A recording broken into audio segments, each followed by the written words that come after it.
Lưu Bị còn một viên tướng nữa chưa xuất hiện. Ai? Triệu Dân. Triệu Dân? Chẳng phải hắn đang ở bên cạnh Lưu Bị và Gia Cát Lượng sao? Đúng là như vậy. Nhưng tại hạ lo là... Ông lo cái gì?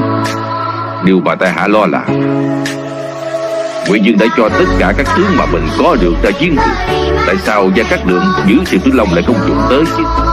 Thay vào đó, nếu Triệu Dân không xuất hiện, liệu có phải sẽ tìm tới chỗ chúng ta yếu nhất đột ngột xuất hiện hay không đây?